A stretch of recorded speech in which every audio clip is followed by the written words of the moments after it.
Oke, selamat malam. Halo, sahabat malam. perempuan dan anak. Wah, jumpa lagi di Ngobrai. Nggak bareng. Kompak, sekali lagi. Oke. Kembali lagi di Ngobrai. Oke. Kita sudah masuk. Wah, udah yang join udah banyak banget nih. Baru juga mulai ya. Baru mulai.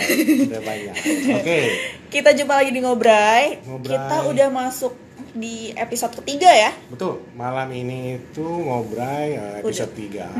Dan kali ini sahabat kayaknya ada yang belum tahu nih, Ngobrai itu apa sih? Nah, Ngobrai itu ngobrol santai bareng Kementerian Pemberdayaan Perempuan dan Perlindungan Anak. Nah, Ngobrai ini juga ini ya Mas Dita ya. Betul. Kita belum perkenalan dulu, sorry. Betul. Nah, jadi Ngobrai malam ini itu berbeda, spesial karena akan ditemani dengan saya Raisa dan teman saya Hamis Daud. Kalau Hamis Daud suami saya, mohon maaf, bukan teman saya. Dan saya Dipta. Ya, kita akan nemenin malam minggu kalian di Ngobrai episode ketiga ini, yang pastinya Ngobrai akan setiap malam minggu ya. Setiap malam minggu menemani sahabat semua. Iya betul. Pukul 19.30 selama 5 jam nonstop. Oh enggak. Mohon maaf, ketiduran. Selama sekitar 1 jam ya. 1 jam ke depan. Dan tidak lupa juga kami akan menghadirkan sosok inspiratif. Ya. Sosok yang bisa menginspirasi teman semua nih. Betul. Malam ini yang akan kita undang ke sini nggak kalah keren dari Ngobrai-Ngobrai sebelumnya. Betul. Ada Kak Reni. Nah, Kak Reni. Sebelumnya udah kita kasih tahu ya di sosmed ya, mungkin udah tahu. Dan kalau misalnya kalian sahabat perempuan dan anak masih ingat, beberapa tahun yang lalu Kak Reni sempat viral ya. Betul, sekitar tahun 2014 itu sempat viral, bahkan sempat diundang di beberapa media televisi. Betul. Hitam putih juga ya, ya? Iya, sempat. Meskipun baju kita hitam putih, mohon maaf, kita bukan acara hitam putih. Nah, apa? Ngobrai. Oke. Kak Reni ini sempat belum join ya. Oke. Kak Reni ini sempat viral waktu itu ya, waktu wisudanya Kak Reni sempat mendapat predikat terbaik. Predikat terbaik dengan dari UNES 3,96. 3,96. Wah, keren sekali. Dan waktu itu yang membuat Kak Reni ini viral karena diantarkan ini ya oleh ayahandanya menggunakan beca. Luar biasa. Kita nggak akan cerita banyak tentang Kak Reni nih. Kita langsung aja ya. Oke. Kita undang Kak Reni.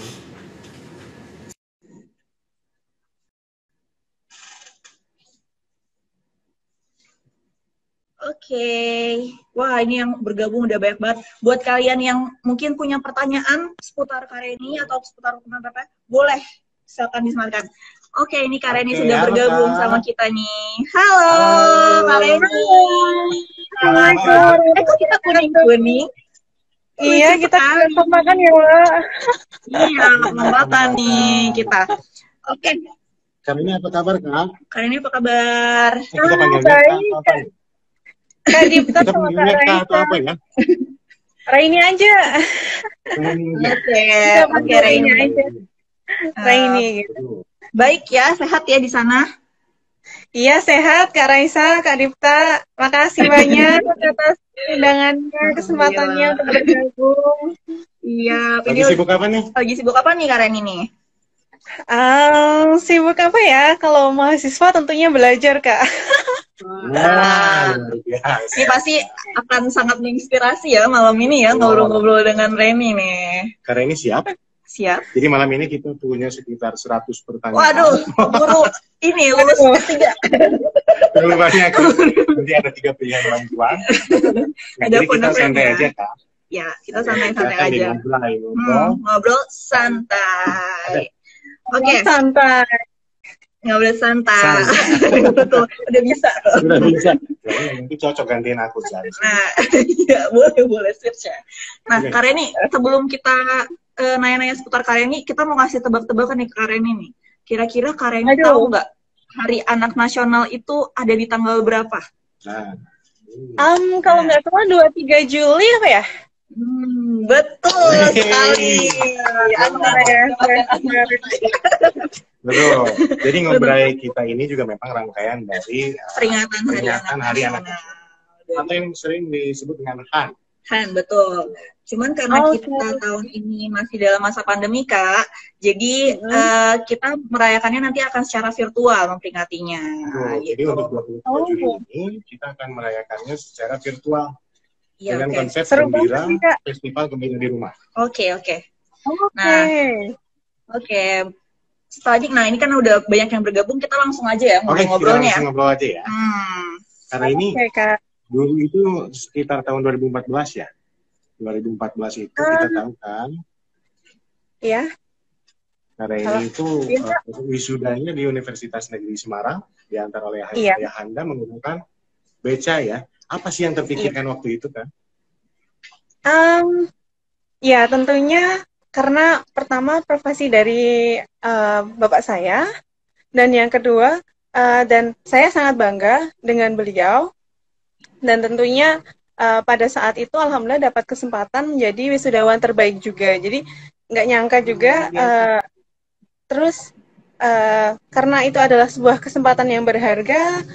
Pada dasarnya saya pesannya pengen bahwa anak-anak Indonesia, khususnya adik-adik yang ada di UNES, karena saat itu mahasiswa bidik misinya sangat banyak. Mahasiswa bidik misi itu mahasiswa yang berasal dari keluarga kurang mampu tapi berprestasi. Itu jumlahnya ribuan. Nah, pada dasarnya motivasi utama supaya mahasiswa yang bidik misi itu tidak minder. Jadi setiap orang itu berhak mendapatkan pendidikan yang layak, kita berhak untuk berprestasi, dan kalau misalnya kita ada kesempatan, ya harus kita optimalkan apapun kondisi keluarga kita. Jadi itu yang menjadi motivasi utama. Kenapa alhamdulillah dapat support juga dari kampus, dari Universitas Negeri Semarang, dan tentunya ya jadi senang banget pas itu bisa berkesempatan untuk diantar bapak saya naik becak ketika wisuda.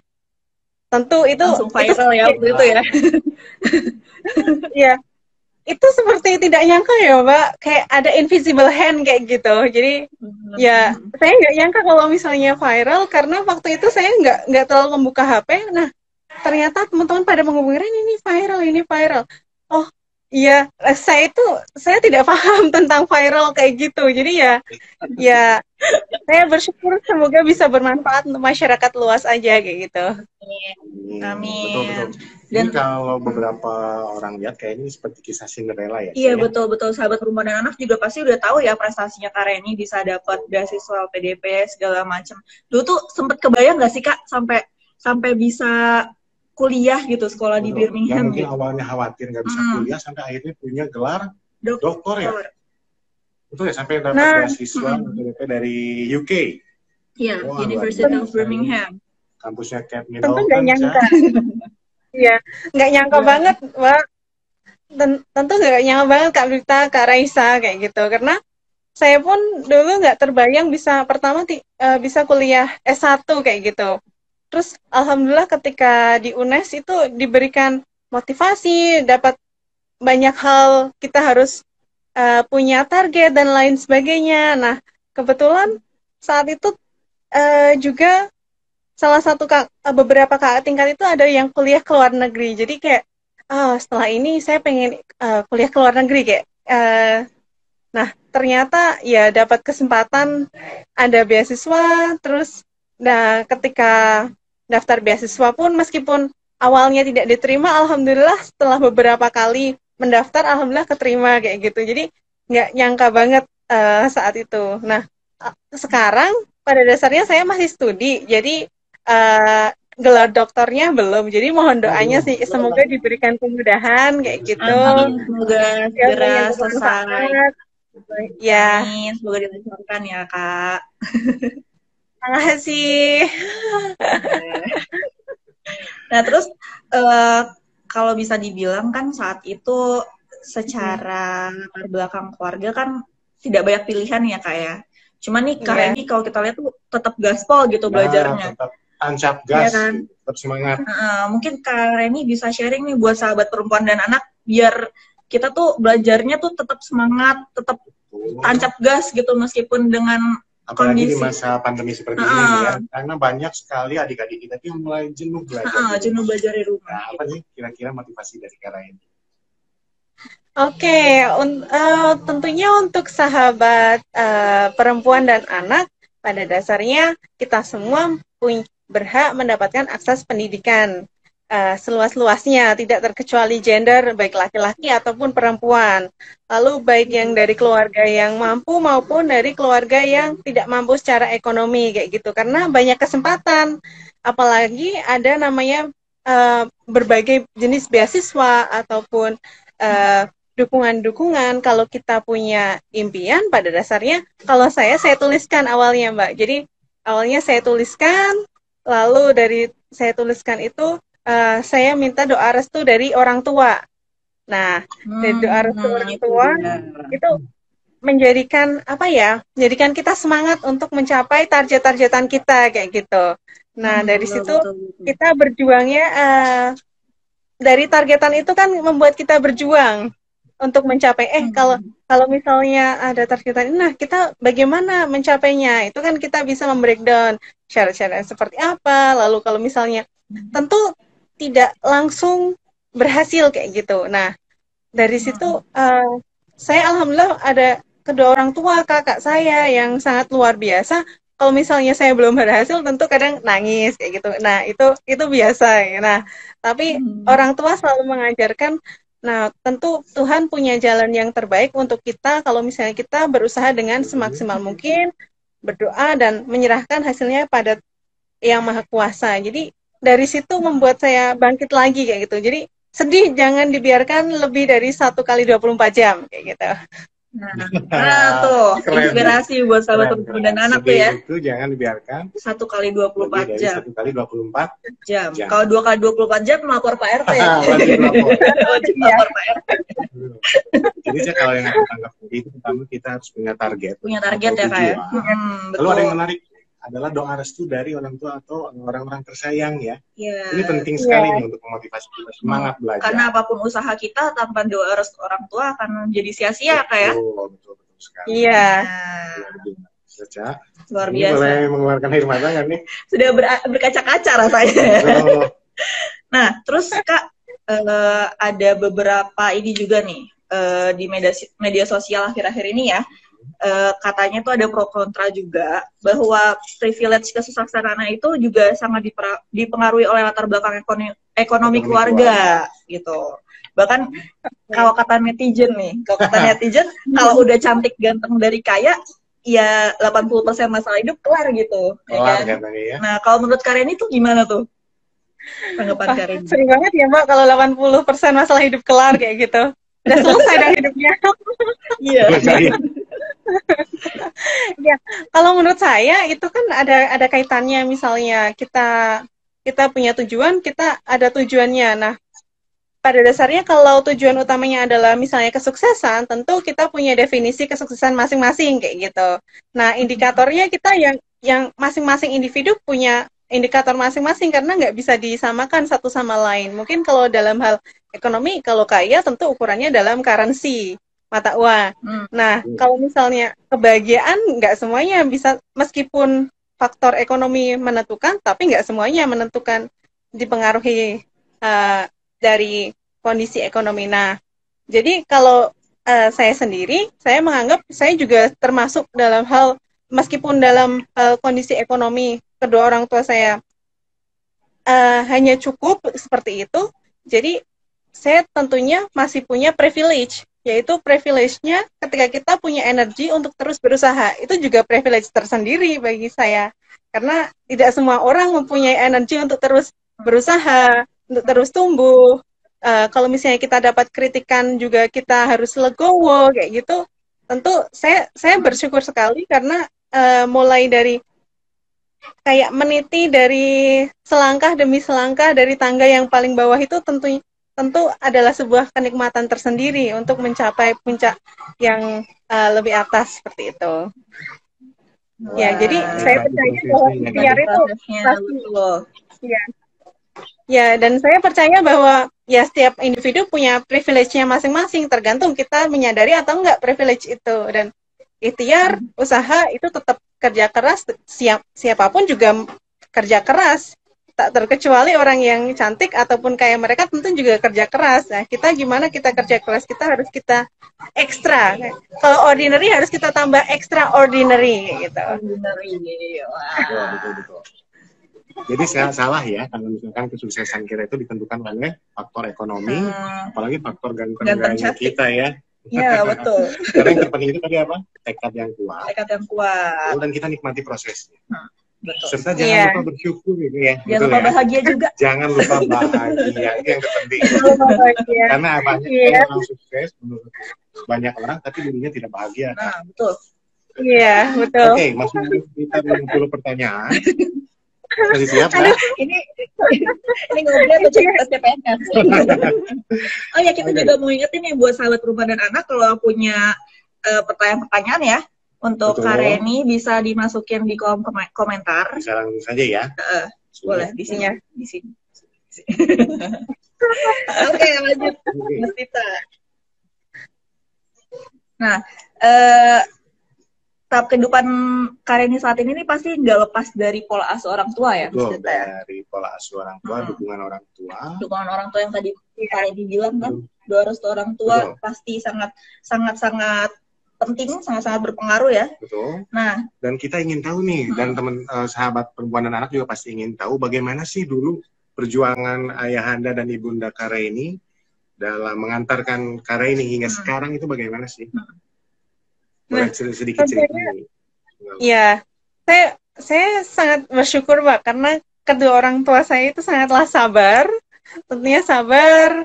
Terus meskipun pendidikan beliau tidak berpendidikan tinggi dalam hal karena beliau lulusan SD dan SMP, tetapi beliau mempunyai pandangan yang luas bahwa pendidikan itu sangatlah penting untuk kesuksesan anak-anak beliau. Jadi alhamdulillah kalau misalnya anak punya keinginan untuk mencapai pendidikan tertinggi, beliau sangat mensupport kayak gitu. Nah, support yang beliau berikan itu tentunya ketika saya kecil, saya ingat banget. Jadi ketika pulang pasti orang tua tanya tadi di sekolah belajar apa kayak gitu. Terus kadang kalau dulu ingat banget sama Bapak ketika belajar matematika, terus Bapak kadang ikutan ngajarin. Oh, ini PR-nya ya, terus kayak ditemenin saat buat PR. Nah, itu terus ketika saya suka cerita, saya pengen ini kayak gitu. Nah, alhamdulillah orang tua kadang pernah waktu itu karena saya suka cerita, terus orang tua pernah gini, Bapak saya pengen kuliah ke Inggris. Terus Bapak gini, hah? Ke Inggris? Terus biayanya seperti apa? Kayak gitu. Biayanya seperti apa? Nah, lah Bapak nggak punya biaya untuk sampai sana. Terus saya sampaikan, Bapak insya Allah akan ada beasiswa kayak gitu. Dan Reni akan berjuang untuk mendapatkan beasiswa. Nah, dari situ kan alhamdulillah saya berikan pengertian ke orang tua, ada berbagai kesempatan, dan alhamdulillah Bapak sama ya berarti si berusaha, nanti Bapak yang mendoakan, seperti itu. Nah, satu lagi, jadi kadang kalau misalnya saya pengen sesuatu, saya sampaikan, Bapak saya pengen misalnya waktu kuliah mau masuk ke kuliah di UNES, Bapak nanti kalau Reni keterima, Reni belikan laptop ya, kayak gitu. Nah, ternyata bener kayaknya saya keterima, terus alhamdulillah dapat hadiah laptop dari Bapak saya. Itu kayak gitu, kayak seneng banget kan, maksudnya dari situ membuat saya karena orang tua sudah bekerja keras, terus jadi saya harus ikut bekerja keras pula, berusaha dengan semaksimal mungkin ketika diberikan amanah kayak gitu. Alhamdulillah sekarang diberikan amanahnya belajar, jadi digunakan waktunya semaksimal mungkin untuk diberikan amanah kayak gitu. Nah, seneng banget sih. Pasti orang tua Kareni bangga banget ya. Bangga sekali. Punya anak seperti Kareni, luar biasa. Dan ini penting kayaknya, Chen. Kedekatan antara orang tua dengan anak itu jadi kunci, jadi poin penting. Betul. Kesuksesan anak ya. Betul. Karena aku boleh tanya. Karena pendidikan, iya Kak, karena pendidikan terdekat kan pendidikan keluarga Kak. Jadi keluarga sangatlah, ya. Jadi ya harapannya saling mendukung antara anak dan orang tua itu. Semoga pendidikan keluarga itu bisa dioptimalkan di setiap keluarga-keluarga yang ada di Indonesia, seperti itu. Betul, itu sekolah utama dan sekolah pertama. Sekolah pertama. Anak, ya. Betul sekali. Kak, mohon maaf. Becanya masih ada nggak sampai sekarang nih? Masih disimpan? Beca yang viral itu? Yang sempat viral itu? Tentunya masih, Kak. Kak Raisa, Kak Dipta. Masih disimpan. Karena itu masih. Karena sekarang Bapak menjadi penjaga malam di SMK 1 Kendal. Alhamdulillah dapat kesempatan bekerja di sana. Jadi becaknya tetap sebagai kayak sejarah. Itu kan sebuah sejarah. Jadi kayak ya kita simpan kayak di rumah kayak jadi museum kayak gitu. Ada benda bersejarah gitu. Karena luar biasa ya. Ini beca yang bisa mengantarkan Kareni dengan jarak tempuh yang paling jauh ke Inggris.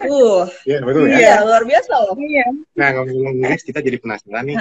Kareni itu dapat beasiswa S2 dan S3 itu di University of Birmingham ya? Di University of Birmingham. Iya, di UK. Oke, kita mau sedikit tanya nih, kira-kira pola pendidikan di sana itu gimana sih? Apa bedanya dengan pola pendidikan di Indonesia nih, Kak? Kalau tentunya ada beberapa perbedaan utama. Yang pertama adalah critical thinking. Jadi gimana kita dilatih untuk berpikir kritis itu sangat diterapkan di budaya akademik di sana.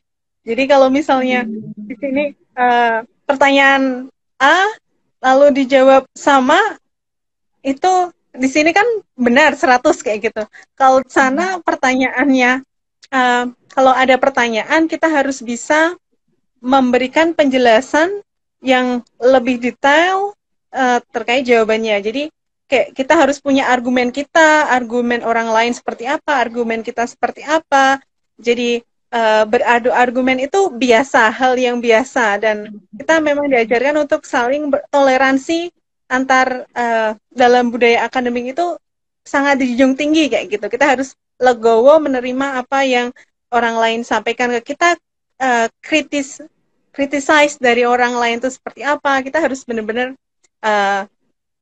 bisa belajar tentang hal itu. Nah, yang kedua, hubungan antara support antara profesor, karena saya sedang S3, jadi profesor dan mahasiswa. Jadi kita ada kayak budaya akademik yang mana kita ada presentasi antar profesor, antar mahasiswa, itu hal yang biasa. Jadi profesor dalam sebuah forum kayak gitu ada profesor dan mahasiswa saling berdebat itu sangatlah biasa kayak gitu.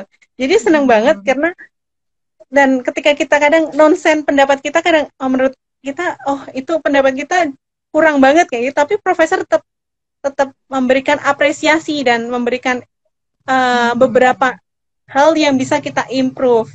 Itu hal yang menjadikan kita untuk tumbuh. Jadi mindset untuk tumbuh itu sangatlah ditekankan apapun kondisinya kayak gitu, supaya kita bisa beradaptasi di berbagai disrupsi yang ada. Karena sekarang kan masa disrupsinya cukup uncertainty, disrupsi kayak gitu sangat tinggi, Kak. Jadi kita diajarkan juga gimana kita beradaptasi di berbagai kondisi kayak gitu. Senang banget.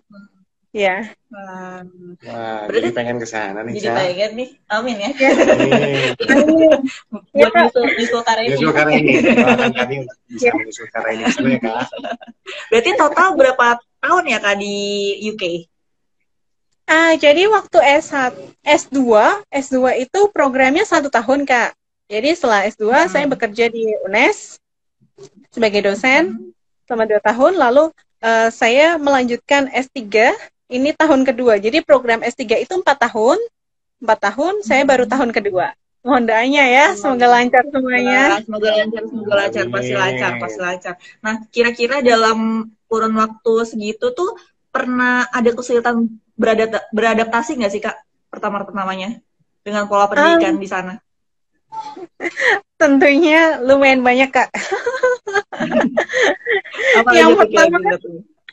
pertama budaya literasi. Jadi apa ya? Kita harus benar-benar kuat dalam hal membaca karena udah bacaannya bahasa Inggris, dalam bahasa Inggris semua, tingkatan bahasanya juga artikel ilmiah itu lumayan tinggi bahasanya menggunakan metafora-metafora tertentu kayak gitu yang kadang saya kayak kurang bisa memahami kayak gitu. Nah, jadi belum lagi karena saya kurang suka apa ya berdebat dan saya kurang suka juga dengan berbicara. Jadi harus ini benar-benar melatih saya untuk berbicara di depan umum, lalu berdebat, tidak menyetujui sesuatu itu benar-benar hal yang menurut saya agak sulit di awal-awal kayak gitu. Nah, sekarang meskipun tidak gampang banget, tapi ya saya sudah lumayan bisa beradaptasi dan saya menikmati banget kayak gitu. Menikmati budaya membaca itu juga sangat sangat hal yang nikmat Kak ternyata. Berarti banyak hal baru yang dipelajari ya Kak ya, meskipun di luar Iya. di luar zona nyamannya kayak ini mungkin malah. Dan ini yang susah, bagaimana kita menikmati proses pembelajaran itu sendiri itu Betul. sangat sulit. Iya. Di negeri orang lagi kan? Apalagi di negeri Di orang. negeri orang, benar banget. Oke, kita lanjut nih. Nanti kita tunggu ya pertanyaan dari Sahabat perempuan dan anak. Bisa dituliskan nanti Oke, akan nanti kita bacakan. Tapi nggak bisa semuanya nih kita bacakan ya. Yang terpilih Nanti saja ya. kita pilih lah pertanyaan. Berarti kuliah saat ini nih melalui online dulu Kak selama pandemi ini? Atau?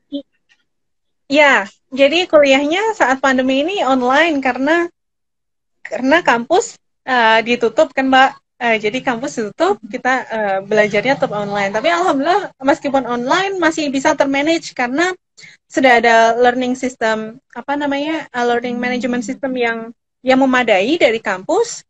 Semua materi sudah di upload di sana, bahkan ada banyak platform yang bisa digunakan untuk berdiskusi, bahkan kita ada yoga online gitu juga, ada trainernya juga. Jadi kayak ya berbagai aktivitas tetap bisa terjangkau meskipun tetap online kayak gitu.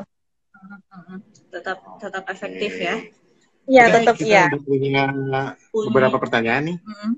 Ada dari @rodi.febrian. Oke, jadi menurut Kak Raini, adakah pengaruh gender terhadap tingkat kerajinan dan kecerdasan seseorang?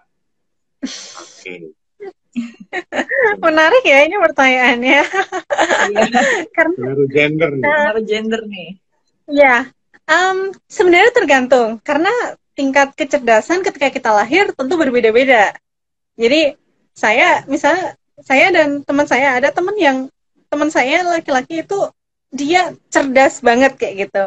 Tapi dia kadang kurang suka belajar kayak gitu. Nah, kalau saya kecerdasannya biasa-biasa aja, tapi ya mungkin tenaga saya saya suka untuk mempelajari hal baru, lalu menekuninya sedikit demi sedikit meskipun lumayan struggle seringnya. Nah, jadi saya tidak bisa mengeneralisasi antara gender dengan tingkat kedisiplinan dan kecerdasan, tapi pada dasarnya setiap individu punya kecerdasannya masing-masing, baik kecerdasan secara intelektual, emosional maupun spiritual. Nah, tinggal gimana kita mengetahui potensi diri kita. Nah, kalau tingkat kedisiplinan atau kerajinan itu kan bisa dilatih.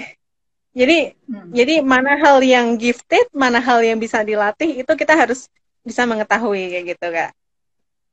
Oke. Itu bisa menjawab nggak kalau misalnya ada pertanyaan? Iya. Oke, jadi tingkat kecerdasan seorang itu memang berbeda-beda, lalu memang ketekunan ini juga bisa kita latih ya. Bisa kita latih, sehingga kita bisa lebih semangat nih. Iya. Tentunya gitu. Dan ada pertanyaan lainnya lagi nih yang gak kalah menarik nih. Betul. Nah, dari @sarleosli. Bagaimana cara standing up dari double standard yang ada di society, Kak? Nah, kayak anggapan bahwa perempuan itu nggak usah sekolah tinggi-tinggi lah. Nah, banyak banget kita kasihkan dengar kayak gitu kan. Dan kira-kira pesan-pesannya Kak Raini untuk perempuan itu kayak gimana?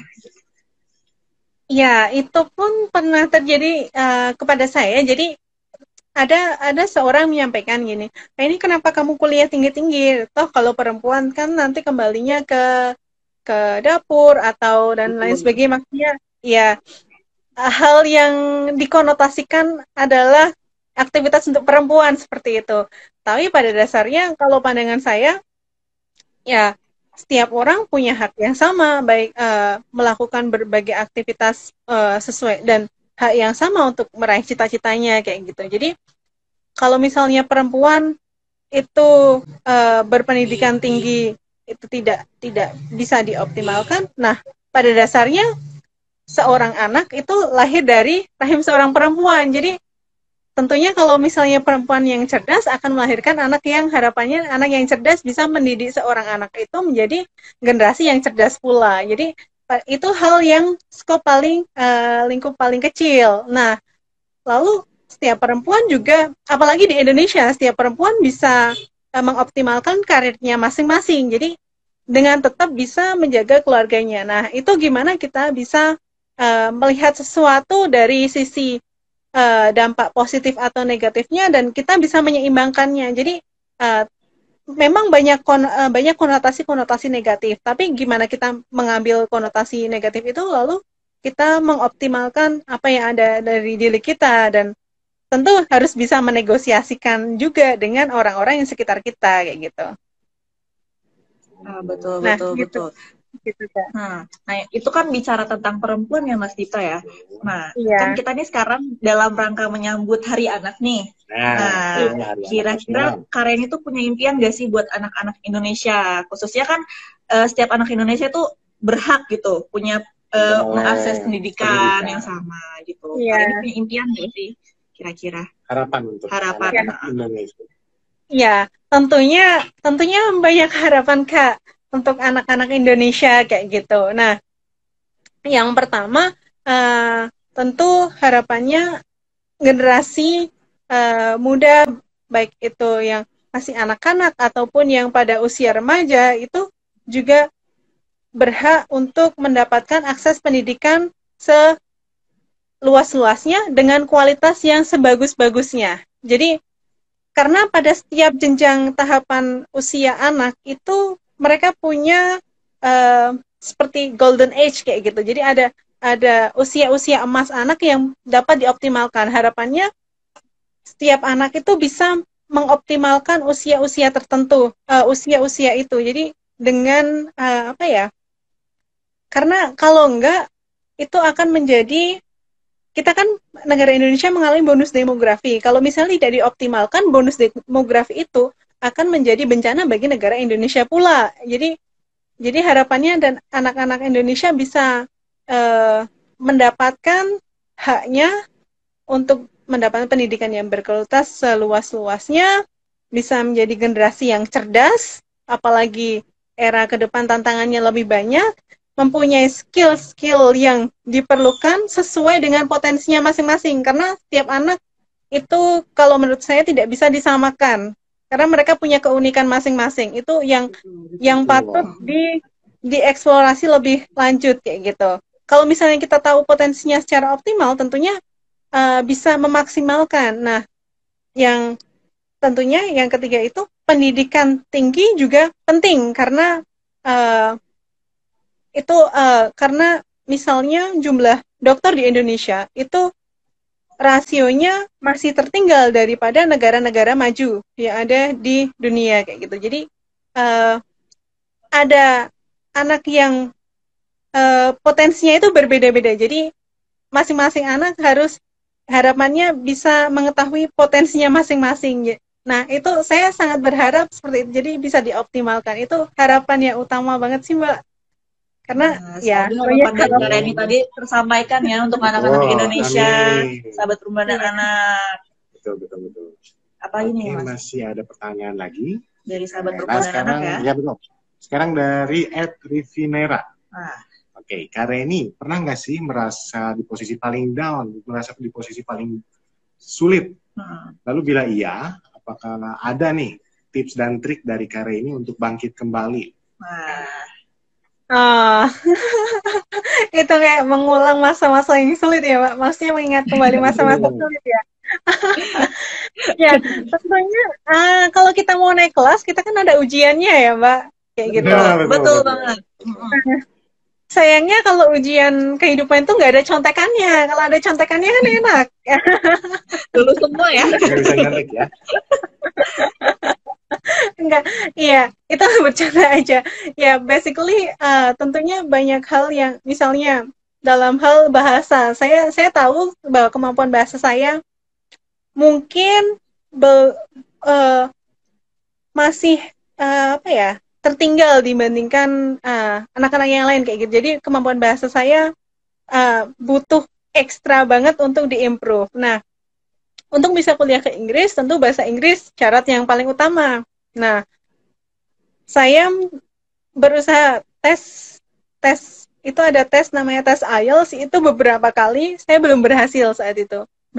Hingga akhirnya saya tes yang kelima, akhirnya baru berhasil. Nah, untuk bisa tes itu biayanya juga cukup tinggi. Jadi setelah pulang kerja biasanya saya les, dan ketika saya bayar les itu pun saya bilang ke tempat les, Mbak, saya hanya punya uang segini, itu bisa dapat berapa sesi ya, kayak gitu. Jadi saya udah nggak mikir lagi bayar fullnya berapa, saya nggak mikir. Jadi saya punya segini, itu bisa dapat berapa sesi kayak gitu ya. Ya saya optimalkan itu. Nah, dari situ kadang juga sedih juga, setiap malam udah badan sudah capek, down, dan ada yang menyampaikan juga, Reni, kenapa sih kamu masih berjuang kayak gitu? Nah, ya udah kuliah di dalam negeri aja. Nah, itu kalau misalnya ada hal yang kadang sudah kita sedang struggle kayak gitu, ada yang nambah down kayak gitu, tapi itu bagi saya salah satu pecutan supaya saya harus lebih semangat lagi. Oh, saya harus membuktikan bahwa saya pun insya Allah bisa kayak gitu, dan akan ada jalan. Alhamdulillah ada yang menolong saya, ada banyak yang menolong saya, ada yang berikan les gratis, ada tutorial, ada, pokoknya saya coba semuanya kayak gitu. Nah, dan akhirnya bisa lolos untuk bahasa Inggrisnya dan bisa berangkat. Nah, itu yang pertama, untuk berangkat ke Inggris. Nah, yang kedua, ketika mau S2 ke S3, itu saya banyak pertanyaan, apakah saya melanjutkan untuk berjuang untuk S3 ataukah enggak kayak gitu. Nah, jadi saya mencoba beasiswa beberapa kali, tetapi masih belum berhasil saat itu. Sudah mau saya tutup, Mbak, bukunya sudah mau saya tutup, udahlah, saya nggak mau lagi kayak gitu. Tapi ya, tiba-tiba saya ketemu teman, ini saya baru aja lolos beasiswanya gitu. Hah, kamu udah lolos? Ya udah, saya masih belum lolos, ini aplikasi saya yang mana yang 10 saya perbaiki, terus sama temen diskusi banyak hal, lalu saya perbaiki, alhamdulillah akhirnya bisa lolos kayak gitu. Jadi ya menarik sih. Tapi menarik, Cak, tadi berbicara mengenai ujian kehidupan ya. Jadi memang setiap orang itu punya ujiannya masing-masing. Ujian masing-masing. Betul. Tapi terlepas dari segala keterbatasan, terlepas dari segala hambatan yang ada, itu bagaimana kita mempercayai diri kita sendiri ya, kayak. Dan selama kita punya kemauan juga dan tekad yang kuat ya. Dan tekad pasti yang selalu ada jalan gitu kan. Betul. Intinya percaya ya, saya. Percaya dengan diri sendiri sih. Betul.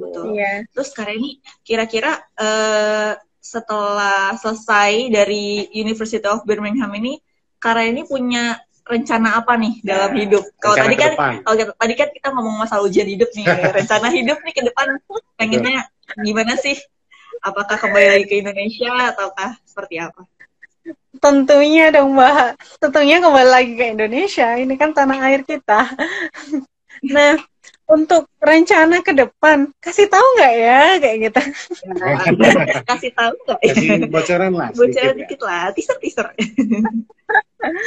Jadi kalau saya sendiri, saya punya beberapa planning kayak gitu, Mbak. Jadi plan A, B, C, D sampai Z. Nah, kalau plan A nggak sampai, B, karena planning itu karena kondisi ke depan kita kan nggak tahu. uncertainty-nya seperti apa. Tapi karena saya suka di dunia kampus, harapannya sebelum saya kembali ke dunia kampus, saya mendapatkan kesempatan untuk bekerja di dunia industri sesuai dengan riset saya. Karena hal itu, karena menjadi bekal saya kan belum pernah bekerja di luar dunia kampus kayak gitu. Jadi saya pengen harapannya bisa punya bekal di dunia industri yang sesuai dengan riset saya.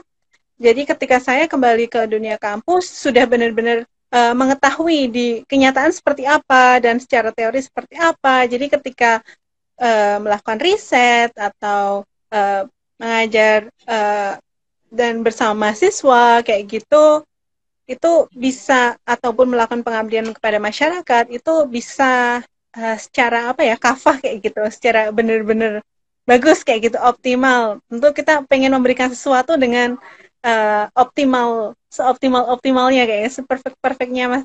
Ya, kayak gitu, Mbak. Jadi nah, mohon doanya semoga diberikan jalan yang terbaik. Tentu ada industri yang saya inginkan kayak gitu.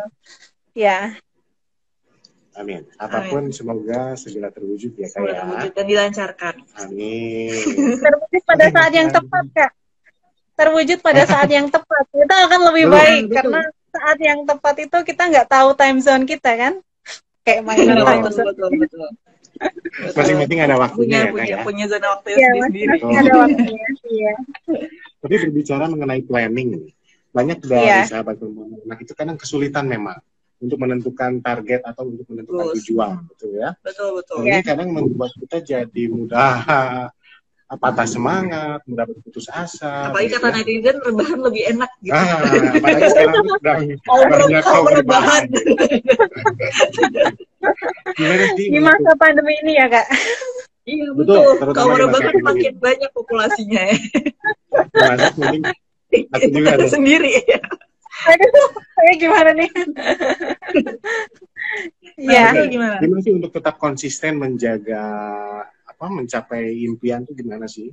Menetapkan planning yang baik. Nah, pada dasarnya kalau mungkin untuk sahabat perempuan dan anak, kalau mungkin ini curhat sedikit ya. Jadi kalau saya sendiri, saya berusaha untuk meningkatkan self disiplin saya. Jadi mendisiplinkan diri saya. Saya tentunya kalau mendisiplinkan, saya upayakan waktu untuk dari olahraga tetap, lalu targetan harian maupun mingguan ataupun bulanan itu saya tulis. Jadi saya punya saya minggu ini saya targetnya apa nih kayak gitu. Untuk mencapai target utama. Tentu kan kita punya target jangka panjang, jangka menengah, jangka pendek itu. Nah, itu saya buat mapping. Nah, untuk itu saya butuh waktu berapa, lalu dengan kondisi yang uncertainty kayak gini, dengan memperhitungkan rebahannya kita harus maksimal berapa jam, kayak gitu kan. Itu saya pertimbangkan supaya saya, karena target di kampus itu lumayan ini, Mbak. Jadi untuk PhD kan 4 tahun. Nah, 4 tahun itu meskipun targetnya itu di akhir, tapi setiap tahun kita ada ujian. Nah, untuk mencapai ujian itu, kita sendiri yang mengatur diri kita sendiri. Jadi, kita harus tahu kebutuhan diri, kita yang mengatur diri sendiri. Jadi kayak, ya, kembali lagi ke diri sendiri. Nah, dari situ, saya berusaha untuk mencapai target harian dengan melakukan self-discipline dan juga waktu olahraga itu juga penting bagi saya karena supaya nggak mudah stres kayak gitu. Saya usahakan pagi sore itu olahraga. Iya, saya suka olahraga dan kalau kita tentu penat banget kan kalau apalagi di masa pandemi ini kita harus work from home, study from home kayak gitu. Itu ya interaksi sosial tetap harus dijaga. Dan selain itu kalau saya di HP itu ada aplikasi yang saya gunakan untuk stay produktif kayak gitu. Itu ada aplikasi tertentu. Jadi kalau kita belum mencapai jam itu, kita biasanya 25 menit belajar, 25 menit istirahat, 25 belajar, 5 menit istirahat kayak gitu. Nah, jadi HP saya mati sendiri kalau misalnya belum mencapai targetan itu. Jadi ya udah saya nggak bisa gunain HP kan. Ada remindernya Ada ya. remindernya ya. Ada remindernya ya. Disiplin ya. Dan ini yang Iya. memang sulit untuk kebanyakan orang, terutama aku juga menyadari untuk diri aku sendiri itu sulit. Ya, Apalagi poin kedua nih, olahraga. Waduh, itu luar biasa. Tapi di sini lagi ramai nih. Sahabat perempuan anak ini berolahraga menggunakan sepeda sekarang. Oh iya. Di sana gimana tuh? Di sana gimana nih? Gimana Kak? Di sana gimana? Apakah sepeda emang udah sebelum pandemi ini sudah hits atau? Nah, kalau di UK sendiri sepedaan memang olahraga memang hal yang utama kayak gitu. Apalagi sepedaan itu sudah siap orang memang suka bersepeda, lari kayak gitu, ke taman. Itu hal yang kayak rutinitas kayak gitu. Nah, kenapa saya suka olahraga? Karena teman-teman di kita nyebutnya office ya, karena mahasiswa S3 itu ada tempat belajarnya sendiri. Kita menyebutnya kantor kayak gitu. Teman-teman sekantor tuh pasti setiap hari mereka ada yang ke gym dan lain sebagainya. Itu kayak memotivasi saya untuk terus olahraga. Jadi ya. Tapi tadi juga poin pentingnya itu adalah untuk menghindari stres ya Kak ya. Ya, iya. Jadi cari apapun itu yang memang bisa membuat kita relax dan terlepas dari hal yang bisa membuat kita stres. Betul. Iya. Oke, ada pertanyaan begini, Kak. Tetapi kalau misalnya kita rileksnya kelamaan, sama aja kan lama rebahannya. Harus punya reminder juga. Iya betul. Jangan sampai menambah populasi kaum rebahan lagi ya. Betul. Iya. Oke, Kak ini menurut Kak ini dalam perjalanan dunia pendidikan nih, sepenting apa sih support dari orang tua dan keluarga itu? Nah, tentunya itu support. Gimana Kak? Yang terakhir, kata-kata terakhir? Seberapa penting support dari orang tua dan keluarga? Oke, jadi kalau menurut saya itu support utama ya, orang-orang terdekat kita adalah orang-orang yang mensupport kita saat kita bahagia ataupun saat kita sedih kayak gitu. Tergantung juga apakah seorang individu itu ekstrovert atau introvert. Itu karena itu mempengaruhi support dari lingkungan luar. Nah, lingkungan luar dalam diri kayak gitu. Kalau saya sendiri mungkin saya karena ya environment sangatlah mempengaruhi, jadi support dari keluarga itu kayak sangat berperan penting untuk bisa menjalani satu ujian demi ujian kayak gitu. Jadi pentingnya dalam hal ya banyak hal dari mendukung kita ketika kita berikhtiar. Kalau misalnya bapak saya pernah bilang kayak ini, Bapak nggak bisa nyangoni atau memberikan uang saku yang banyak atau seperti apa, tapi Bapak, Mama selalu mendoakan Sino, semoga manggil saya kadang Sino kayak gitu atau Ucil kayak gitu supaya supaya bisa sukses. Dan alhamdulillah itu alhamdulillah banyak orang yang menolong Mbak. Jadi dari situ itu, dan kadang pun kita nggak tahu orang itu kayak kita dibukakan banyak pintu kayak gitu kalau kita berusaha, berdoa, dan kita percaya bahwa akan ada jalan kayak gitu. Nah, jadi jangan berkecil hati apapun kondisi keluarga kita, itu tentunya adalah support yang sangat luar biasa. Itu adalah sebuah kayak harta yang paling indah adalah keluarga kayak gitu. Itu ada keluarga berharga. Iya. Lagu itu ya, keluarga Cemara. Keluarga Cemara ya. Wah, kita nggak berasa hampir sejam loh ini ngobrol sama Kak Reni. Kayaknya perlu ditambah ya. Karena ini kembali lagi nih kita mengenai Hari Anak Nasional. Ini akan diperingati pada tanggal 23 Juli nanti dengan konsep yang berbeda tentunya, melalui konsep virtual atau daring. Dengan tema apa nih? Anak terlindungi Indonesia Maju. Betul. Dan konsepnya festival gembira di rumah. Dengan tagline anak terlindungi Indonesia Maju. Kecepatan saya nyampein ya, kurang penting ya sama panitia. Anak terlindungi Indonesia Maju. Jadi meskipun Kak Reni ada di UK, bisa nanti nonton ya. Oke. bisa Nonton nonton di- nanti live Iya, melalui Iya. kanal media sosial Kemen PPPA. di Sekalian YouTube. kita mengingatkan juga ya buat sahabat perempuan dan anak yang belum follow, follow akun Sosmednya Kemen PPPA, itu Twitternya ada di @kpp_PA, Lalu ada Facebook fanpage di Kementerian PP dan PA. dan websitenya pastinya di kemenpppa.go.id. Betul. Lalu ada di Instagram @kemenpppa dan di YouTube. Betul. YouTube-nya Kemen PPPA. PA. Jadi nanti teman-teman atau sahabat perempuan dan anak ini bisa saksikan langsung Hari Anak Nasional pada tanggal 23 Juli di Betul. YouTube ya. Di YouTube bisa. YouTube. Oke. Karena ini Iya, pesan-pesan karena ini dong. Pesan Untuk untuk anak anak Indonesia Indonesia. nih, dalam rangka Oke. memperingati Hari Anak Nasional nanti. betul. Iya, tentunya karena temanya adalah gembira, anak Indonesia harus selalu gembira apapun kondisinya. Nah, pertama itu. Dan yang kedua, setiap anak itu kita punya potensinya masing-masing dan kita harus mengoptimalkan potensi kita. Tentunya yang pertama dengan kita punya cita-cita.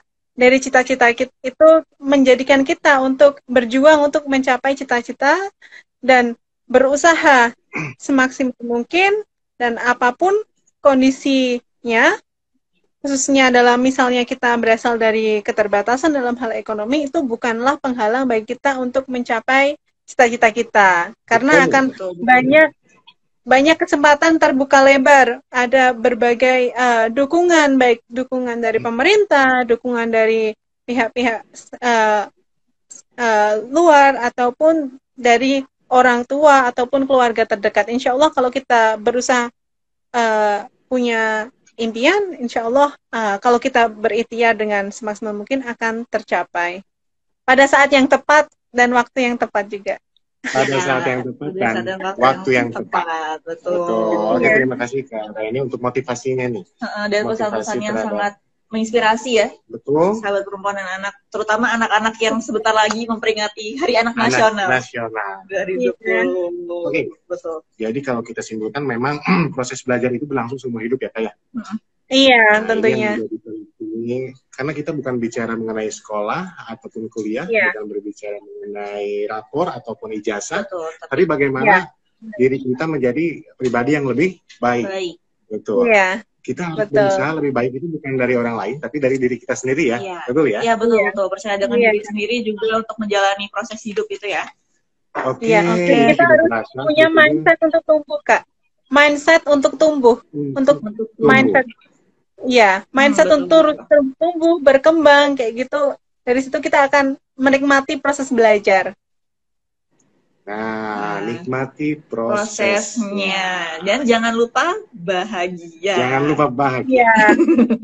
Oke, karena ini sebetulnya masih ingin berbincang-bincang, betul. Tapi lagi-lagi waktu yang misalkan kita tidak terasa kita sudah melewatkan hampir 1 jam. Ya. Sekarang saatnya kita Raisa dan Dipta. Bukan habis daud lagi. Raisa dan Dipta untuk kami undur diri. Terima kasih banyak kepada Kareni. Terima kasih juga. Kita ganggu lagi ya untuk ajak ngobrol lagi ya. Iya, semoga sehat-sehat ya Kak. Dilancarkan segala urusannya. Semoga Kakak juga dilancarkan segala urusannya. Amin. Terima kasih. Amin. Semoga kita semua, khususnya sahabat perempuan dan anak, juga kuat ya dalam menghadapi masa pandemi ini ya. Ya, betul. Harus tetap semangat. Oke. Nantikan Ngobrol season keempat. Dengan, betul? Ya, betul. Dengan, episode selanjutnya. apakah masih dengan Raisa dan Dipta? Kita lihat nanti. Iya. Oke. Kembali lagi di Ngobrol. Dadah. Terima kasih semuanya. Terima kasih semuanya.